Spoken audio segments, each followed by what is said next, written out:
What's poppin', y'all? The man that Ye brought into the game, that wrote a lot of Ye's hits and music throughout Ye's career, and he was on Good Music, and a man who also wrote a lot for Travis Scott. He, at the very least, wrote his Sicko Mode verse, which we got the reference track for. Cyhi the Prince came out with a wild statement on X that created a lot of discussion that we're going to go over. So the first tweet that erupted, that created all this conversation. Now, it's not like a huge engagement tweet in terms of likes, but it did create conversation, was rap hip-hop is so boring.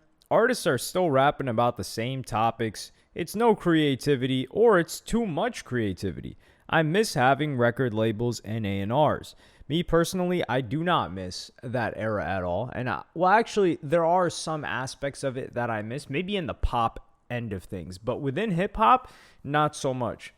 But what's funny is that Cyhi came from that era, and he has struggled himself with trying to get a deal. I remember when he was trying to put out No Dope on Sundays, which is a great album. If you haven't listened to it, you should really check it out. He was struggling to find a distributor for it. And then even after that, he said he had like 3 or 4 albums ready. He was just looking for a deal. He put out an open letter trying to get a deal. So Cyhi is from way back. And he's still of the mind that, okay, I need to have a deal. I need to have somebody push this music for me, because he hasn't adapted. And his mentality also shows that he hasn't adapted. But he goes on and says, I grew up in an era where your lyricists were from the streets. Now it's a bunch of straight A students who dropped out of college their sophomore year to be rappers. You can tell they don't have any life experience. They're just good with words. What's funny is that somebody who, let's say from the streets, which is likely people that are staying within their same neighborhood, because let's be real here, somebody's from the streets, either they can't afford to leave, or they can't really move around too much because they might either be locked up, or they might be on house arrest, or they'll have an ankle monitor, so it's limited. And what are you seeing? You're seeing the same stuff in the streets every single day. Somebody that went to college, let's say they grew up in the streets or whatever, or in poor environments, they go to college, they have more life experience and diversity of people than the person that just stayed in the streets. So the fact that he's saying they don't have life experience is a little bit weird, but I think what he's trying to say is that the things that they're rapping about don't relate to him. But he gives a little bit more explanation where he says, I'm cool with a couple college dropout rappers. And he's talking about Ye, because people were like, yo, didn't the guy, you're describing the guy that put you on? He's like, yeah, that was in 2003 though. So he's saying that this is a more common thing now. But I miss when authentic lyrics like Jay-Z, Nas, DMX, T.I., Outkast were mainstream, and not just kids who were just good in literature class. Ye was the original. Now that's all the mainstream rappers these days. I don't know what this guy is talking about, because when we're talking about mainstream rappers, who's popping in the mainstream right now? What, Travis Scott? Yeah, this might be a Travis Scott diss, actually, because Travis Scott kind of dropped out at that time, but Travis Scott is not a lyricist. So when he's talking about a mainstream lyricist, who do we have other than Kendrick Lamar, J. Cole, Drake? Drake didn't drop out of college, or he's not talking about Drake in this scenario for sure. And he calls Kendrick Lamar being a rapper from the streets too. So he doesn't even throw Kendrick Lamar in here. And I don't even think Kendrick Lamar went to college. J. Cole graduated from college. So that's a different person too. So where are these mainstream rappers that dropped out of college and are lyricists? I don't know of any. Like, the majority of the most successful rappers in the game right now are either from the streets and doing well commercially, or like 21 Savage from the streets. A$AP Rocky, he's kind of like, he's not really a lyricist. He's more of like a fashion type of rapper, and he doesn't fall under what this guy's trying to say. What else do we have? We've got Future. Future doesn't fall under this. Future's from the streets. We've got Uzi. Uzi's not a lyricist. We've got Youngboy. Youngboy is one of the hottest, and that's as much of a street rapper as you can get. And he's not like a lyricist, but he's got lyrics. Lil Baby falls under this. So this is one thing that he doesn't point out throughout the entire video and throughout his whole tweet storm. Who in the mainstream falls under this? Is a lyricist and is like kind of a nerd or whatever you want to call it. There are none. Zilch. I don't see any. Just look at any popular playlist. Like you've got Huncho on there, you got DaBaby, you got Big X the Plug. Who doesn't fall under this? Who else do we got? Glorilla, NLE Choppa. Rod Wave is more of like a singer. Like none of these people. Gunna didn't go to college. Gunna fits the bill of what Cyhi is talking about. So who is he referencing? Because he's acting like we're getting bombarded with mainstream rappers that are lyricists, which is already very, very uncommon. And then somebody says, that is a lie. Many early rappers were college kids and performing arts students. And then he says, no, they weren't. Maybe in high school, but most 90s rappers didn't graduate. Okay, that's fair enough. I mean, I think even in the 90s, less people overall were going to college than now. And then somebody says, I thought about this, and you're right about most of the old lyrical guys, except Andre 3000 being from the streets. But my personality was shaped by Q-Tip, The Far Side, and De La Soul. You know these people are old. Who taught me the value in being being pro-black, unique, intelligent, sensitive. And then he says, Andre's from the streets. I'm not saying you had to be a full-on criminal, but you can't be no in-the-house rapper. I mean, the goalpost keeps getting moved here. Because somebody said, yo, say Kendrick's name. And then he says, Kendrick is from the streets, so you can background check. Yeah, he is. And I don't even think Kendrick Lamar went to college. And then another person says, and street rappers read at a third grade level. To which Cyhi says, nah, those are the ones that the labels sign. The ones that the power that be put in our people face so we can fill the prison system. So here you have Cyhi who kicks this off saying he wants less rappers that were able to succeed at rap to the degree that they could drop out of college. And then he says that the labels sign the ones that are actually in the streets so we can fill the prison system. But he said he wanted more lyricists from the streets. So what is it that this guy wants? He will clarify a little bit later, but this is a very important point that kind of builds the foundation of where Cyhi is coming from. If you in the modern day still believe that record labels are saying, okay, what kind of music do we like and are we going to push onto the people? You are so far behind and lost.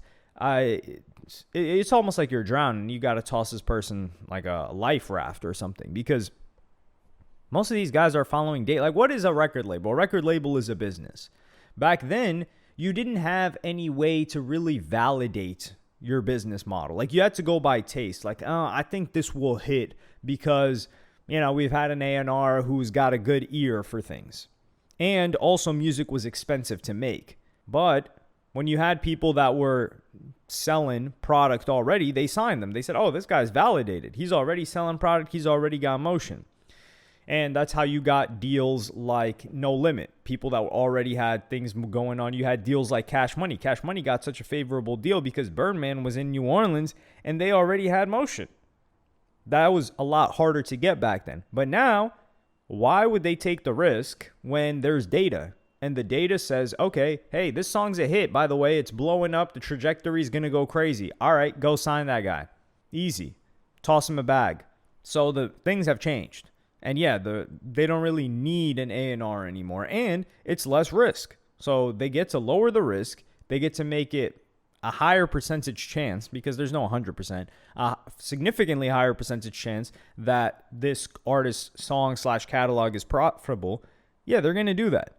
And then somebody says, man described his former boss and label, but want us to believe that there was a time all lyricists were in the streets. He says, I like a few of them, but it's no articulate street rap in the forefront of music I like. Freddie Gibbs, Boldy James, Benny the Butcher. So these are people that he's trying to reference. So Benny the Butcher, that guy came out of prison. Freddie Gibbs, who, despite all of the odd stuff surrounding him, fits this guy's bill. But These guys are not mainstream. They're not even close to mainstream. Well, Freddie Gibbs got kind of close. These guys just have their own cult fan base. So where are the record labels that signed Freddie Gibbs and pushed him really hard? If anything, he was on Jeezy's label. That didn't work out for him. I think he got another deal that didn't work out. He was independent for a long time and blew up, if you want to call it that. But he built a very, very sizable audience and fan base to where he was able to get a favorable deal after that. But the deal came after he made motion for himself. And these guys aren't mainstream, which goes back to my question. Like, what is Cyhi talking about? What are they pushing on us? And then somebody says, why is that any less important than those from the streets? He says, because I want to hear substance, not a bunch of rhyming words. Well, a bunch of people don't want to hear rhyming words or substance with the rhyming words. They want to just start moving around, and that's what the charts are dictating, especially considering, like, you got country taking over. You had Latin trap / reggaeton, like, taking over as well after that. Like, hip-hop has been falling off on the chart. And then we got Uzi, who's got, like, what, the biggest hit right now, and that song is kind of just one that you move to, not substance or rhyming words. And then somebody says, it's 2026 and we're expanding on culture now. Keep up or get left behind. We're off this caveman mindset. I don't think Cyhi the Prince's mindset is like cavemanish. I just think it's very limited in scope. I do think he has a bias towards and away from, towards like rappers that shared his life experience. That's it, which is fine. But he needs to understand that he's aging out. And he's not the target market. He says, nah, y'all just don't have standards in 2026. Y'all are just weak-minded. Okay? And then somebody says, Cyhi never washed nobody, and his best moments are through another rapper. All right, they got to chill with that. But he says, I will wash them all. Yeah, so we're not going to disrespect Cyhi's artistry and his pen. That's not going to happen. Somebody says it's a bad take, and he says, no, it's not. It's just a lot of college rappers that don't be rapping about ish. They just have an extensive vocabulary. Where is this? This is what I'm saying. Can he give us... I know he doesn't want to give an example because he doesn't want to knock people down, especially these people probably looked up to him, funny enough. But these people don't exist. They're not on the charts. They're not on playlists. I don't see them. So he's like kind of complaining into the void about something that nobody is seeing except him. And the street artist labels sign are the one they feel have a name in the streets. Yeah, because that's what people care. They don't care about some street artist. And this is the thing. This guy's like changing the definition. So he's saying, okay, you're not doing crime, but you're surrounded by crime, and you're rapping about the perspective of seeing that, which is kind of like Kendrick Lamar, especially Good Kid, Mad City. And he's saying that that's being spread out, and he wants more of that. But people who's didn't go through that, he wants less of that. Or he's saying that there's a lot of that. I don't think so. And also, hip-hop has grown a lot in popularity in the past, well, since Cyhi was a youngin'. So 20 years, like 2010s, it grew a lot. So a lot of these college rappers, if he wants to call them that, they grew up on hip-hop. So it's spread, and that's just how successful it was. And he says he wants rappers to rap about dying over a street that we don't own. And then somebody says, no, I just don't want to hear about your corny life either. It should be a balance. There is a balance. And this is the thing. Every type of rap music is available if you look hard enough. Cyhi the Prince, the best prescription for him is just hand him TikTok. This is the problem. The guys that fit the bill that Cyhi the Prince is talking about are not good at marketing their music in the modern day, which is also why Cyhi the Prince is not good at marketing his music in the modern day. And they expect somebody else to do it for them, which nobody's going to do it for them, because the people that are going to do it for you are the ones that want to have the most commercial return on their investment. So they're most likely going to go to the rapper that makes better music, that's palatable to more people, that is usually probably, and if they're involved in the streets whatsoever, like, for example, let's say a 100K track, right? Like, he's managed a lot of street artists, or even a Sean Cotton from, say, Cheese TV. They're going to sign the ones that have hits and have street credibility. So that just leaves you in no man's land. And then somebody says, isn't this a good thing? Blacks aren't in poverty anymore? LMAO, I don't understand the old people of today. And he said, man, you young bucks just don't have a life, because y'all are on, I'm guessing, these computer devices and video games all day. Well, yes, there's a big shift. in what's happened. And honestly, these computer devices and video games have probably saved a lot of people from going to prison. So the whole prison thing that he's talking about, if it's so entertaining and you're broke and you've got an iPhone and you can play all of this other stuff like Minecraft and all that and Roblox, and it keeps you out of the streets and potentially getting into legal trouble, shouldn't we be supporting that? Anyway, they ask him, what do you think of Rock Marcy, Conway, Billy Woods, Makhami, Rome Streets? He says, I like them, but they are underground severely. Yes, this is our point. So the people that he's talking about exist. So he said, oh, I wanted more of them. People name a ton of them. He even named some of them. Boldy James, what's his name? Benny the Butcher, Freddie Gibbs. And then people gave him like 6 more names. And he says, yeah, so we got 10 artists so far.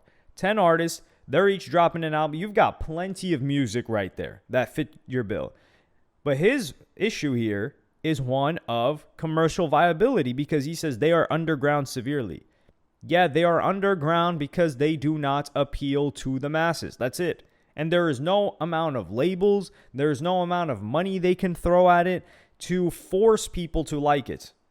That's just not how things work. The market's going to dictate what the market wants, and they don't want that. And you could say the reason why it succeeded back then wasn't even just because of the market, because like hip hop was smaller and it was like more street based.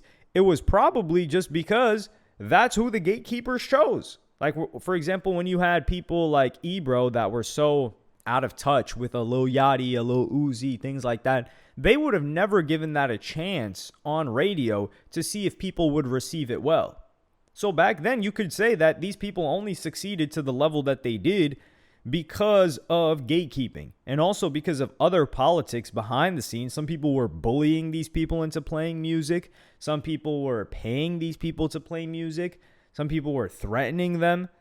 So all of this other stuff that was going on to keep the music at the forefront that Cyhi the Prince liked back then is just grimy stuff, and it's gatekeeping, and it's kind of like artificially making the business a certain way. And then somebody says, if this is coal smoke, it's lame and unwarranted. You're one of the greatest talents on the mic ever. Present your art and bask in the love that you get. The world would love a Cyhi project. We got enough. He says, is he the only one who went to school? Can name 10 others. Well, he graduated. And then they said he's corny. He says, unfortunately, you're corny, my guy, for understanding that I like diversity in music. There is diversity. This is the most diverse period ever when it comes to music, when it comes to quality. So there's absolute garbage out there, of course. There's absolute amazing music. And when it comes to the breadth of just hip hop, so many different subgenres that overall the music sales have dipped because people are consuming across the board so much different styles of music. There's something for everybody. And somebody says, it's just as many street rappers not rapping about ish. They're fluff and gold on both sides, as it's always been. You know that.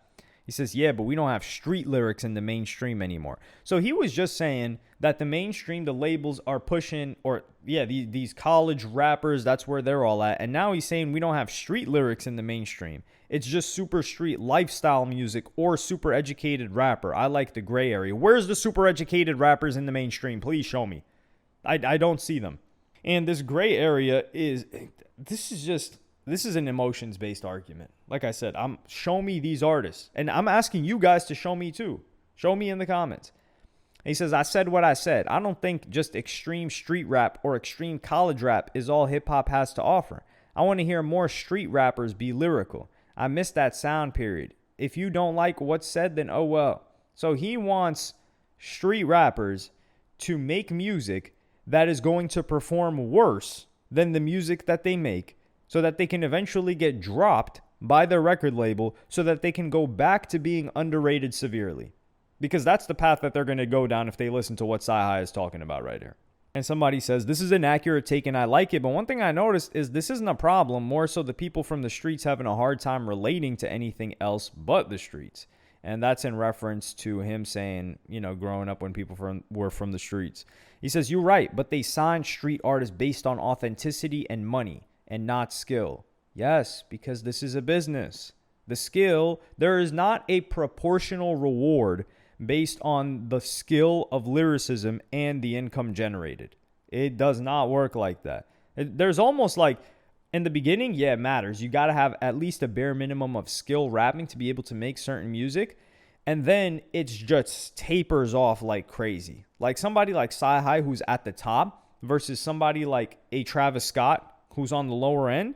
The difference in skill is so wide, but the amount of reward that Cyhi gets is almost nothing for being that good. Honestly, it's like far less than Travis Scott. Like being able to make songs is really the highest leverage skill. Also, being able to know how to put people together that make songs, that make great songs, is really the highest thing. And that's where you get like a DJ Khaled or any other executive producer, including Travis Scott.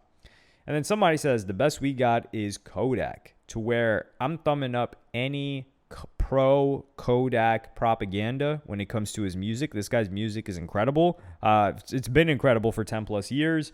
And I love Kodak Black's music. He says, now this is the best response I've heard so far. This is the difference, though. Kodak Black doesn't fall in that gray area. Kodak Black is a street rapper. Like, we've seen him do. This guy's been in and out of jail more times than we can count. He got saved by Trump. His lawyer's really tight with Trump, and he got him pardoned. So Kodak is not just somebody that was around the streets and watching what was going on. No, he was very active in it. And Kodak Black is not, I don't think he fits the bill of a lyricist like he's talking about Boldy James and these other guys. He certainly doesn't. However, he does have great songwriting, great emotions, and things like that. So we're on the same page there. But there you go. If Kodak Black is a very mainstream rapper. So what is Cyhi complaining about? He wants more of that? We kind of got that already. And somebody says, what changed it and when did it change to you? I think it's just marketing and how music is consumed now. Yeah, they've just made it democratized. Like, we actually get to see what people genuinely like now. Back then, it was kind of hidden. Or people didn't know. And it was just, hey, throw this on the people. And people just consumed it. They didn't have an option for anything else because there wasn't a way to discover it. I think it's just marketing and how music is consumed now. Aesthetics make the story not matter. And that's how and why the essence is fading. I don't think that's the case. I think story still matters for people that have longevity. I agree with you for the most part, but some of my favorite street rappers went to college too. He says, I like my favorite artists to have some hands-on experience, but also have some education. That's why my favorite rappers were Jay-Z, Nas, T.I., Outkast, Jadakiss, Trick Daddy, Juvenile, which Jadakiss, these guys are on podcast mics now because their music doesn't resonate with an audience anymore. Because I heard the self-taught guy versus somebody who plays sheet music. This is snobby. This is a new kind of snobby. And what's funny is that he's talking about these guys. Meanwhile, Cyhi the Prince is trying to do Twitch streams now. So what are we doing here? He says, I hate when criminalize rap. Like, them people back then weren't actors too. And he says they weren't actors. They just wasn't the most active. There's a difference. I mean, geez. Like, this is talking to a wall. This is an old head mentality right here. And it's not going to change, and he's not going to open his mind. But it does create good conversation. And he says, you say this while a lot of rappers no longer show creativity. I disagree with this. No longer use storytelling and just follow the crowd because it's what's the latest thing selling. Stand on what you state or state nothing at all. He says, it's not selling anymore. That's why I'm saying it. So who is he going to be upset at? Because before he blamed labels and people choosing A&Rs and stuff like that, and he wanted them back, which they are still here. They're just siding based on data and what's most likely to succeed. And then he's saying that it's not selling anymore, and that's why he's saying it. So we're just following what people want. And what's more likely is that the majority of people, the masses, never wanted what Cyhi is looking for. It's just a niche thing, and it will always remain niche. So that's what I've got to say about the situation. I think Cyhi the Prince is, I'm not going to say bitter. I don't think he's bitter at all. Although I do think he deserved more success in his career for his skill level. I think monetarily he's compensated well for the hits that he's been able to write. But it seems like he has a disdain for rappers because I just can't think of rappers that he's talking about that are just like rapidy rappers. Like, if I were to give you an example, it would be Token. Like, Token fits exactly what he's talking about. You're like, this guy's maybe college or he dropped out of college. I don't know. He's just like a rapidy rapper with a bunch of lyrics. I cannot listen to the guy's music. I think he is very skilled. Yes, I do. But when I hear a Token song, I hear something that I want to turn off. That's just is what it is. I'm not even going to say he's like corny or whatever. People can have their own opinion on that. But that is who fits. That's the first name that I can think of that fits it. Maybe he might be talking about Joyner Lucas too. But Joyner Lucas, he's got some songs here and there. And on top of that, Joyner Lucas, is he from the streets? I don't know. He's from, I mispronounce it so many times. I call it Worcester, Massachusetts. It's one of those things like war. It's spelled Worcester.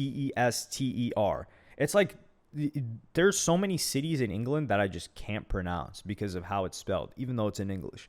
But yeah, I think I don't know, but that's another person you could say maybe fits the bill. But neither of these guys are mainstream. So I'm just left kind of confused. And this just seems like a venting session. But entertaining nonetheless. And I'm happiest that Kodak gets his props here. But let me know what y'all think about this in the comments. Like and subscribe and hit the notification bell if you enjoyed. And I'm going to see y'all in the next one.